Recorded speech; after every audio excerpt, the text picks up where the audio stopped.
Hunting season is officially here with the dove opener last Thursday kicking things off. And Colin Berg with the Oklahoma Department of Wildlife Conservation here to talk more about all that is coming up in the outdoors. I know that you were out in the dove field, Colin, on Thursday. Yes. Well, maybe not Thursday. I was Thursday. You were Thursday? I took the day off. Thursday, Friday, Saturday. Okay, how'd it go? It went really good, really good. I planted sunflowers on the place that we hunt and got those cut down a couple weeks before the season started, and there were a lot of birds using it. There was 4 of us out there, and 2 guys almost got their limit open in the morning, and myself and another friend of mine, we weren't quite close to it. We lost a few birds that would have had us close by. Well, I shot a lot of shells.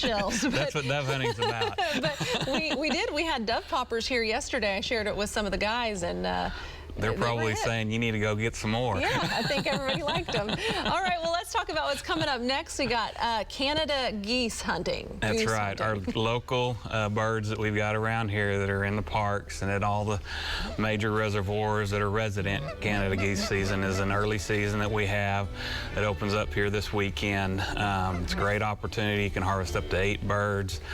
Some of those birds can be tagged because we do a lot of banding of local geese as well, so a lot of hunters like collecting those bands. But it's just an early season opportunity for those birds that we have locally for guys to get out and ladies to get out and harvest and look for a field that's close to town or close to one of those major reservoirs that has geese in and around a lot of the parks and things that you see them. They're congregated up, and this time of year they're not going to migrate. They stay here almost usually year-round. So you get that opportunity early on. They are fairly smart birds, so once you hunt them, they'll probably not come back to that spot for a few days. Okay, some might call them a nuisance depending on where they're setting up shop. Exactly. Goose droppings in and around on your sidewalks and yard and things are not things that people appreciate. So they can be kind of aggressive too. They can be, especially when they've got young ones. So but this is that opportunity to kind of thin the numbers down and give hunters an opportunity early season to get out and harvest some of them. But like you said, outside of city limits, don't go to your local park. Make sure you know the rules and regulations. Teal season also kicks off this weekend too. That's right, and blue-winged teal are the primary species that we get in Oklahoma. We'll get green wings and cinnamon teal, but blue wings are what most folks are hunting this time of year. In a lot of cases that they start their early migration, and their numbers are actually one of the duck species that their numbers were up.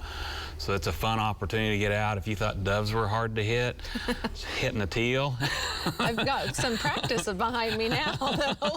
Teal dive and fly high and come down low real fast and bank, and even faster than doves do. So it's an enjoyable opportunity to get out and enjoy and test your shotgunning skills. What kind of habitat do you look for teal? Just flooded backwaters of lakes and reservoirs or dabbling type ducks. So if you've got shallow water in your ponds, they'll bank up on a lot of ponds this time of year when they're migrating through. So if you got access to some smaller bodies of water, you can do really well sometimes. Okay, and the Outdoor Journal, that's something else you wanted to talk about, and we do have that linked inside this interview. Once it goes up online, it'll be at newson6.com. Yeah, it's something that we have that actually emphasizes everything going on kind of in the outdoors that's timely, related to hunting, fishing, and non-game species. You're seeing some long-billed curlews. There's a neat article about this bird species that migrates through Oklahoma and nests in North Dakota, South Dakota area.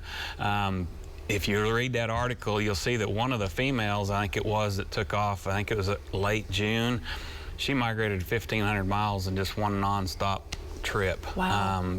Most of the birds didn't end up landing in Oklahoma. They migrated. They could see the path that they came through and over.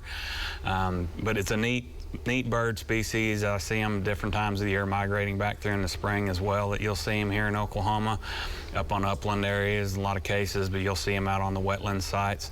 It's a neat project that they're doing. A lot of states are doing it now with the radio telemetry the way it is. They can track those birds, put a collar on them, and they can see exactly where they're at every day, every waking hour of what they're doing and where they're at. So it's pretty neat. I enjoyed looking at the video that he had sent me.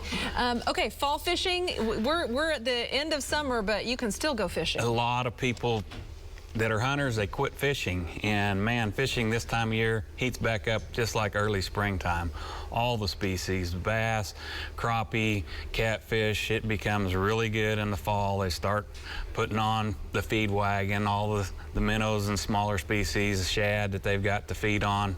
So get out there and take some friends and young family members and help them catch some fish in the fall. It starts cooling off, it's nice temperatures. It's like they're more hungry in the fall or something, right? Okay, well, the next time we'll be talking to you, it'll be deer season. That kicks off October 1st for archers or bow hunters. So we'll talk more about that when you come visit next month. Sounds good. All right, thanks, Colin.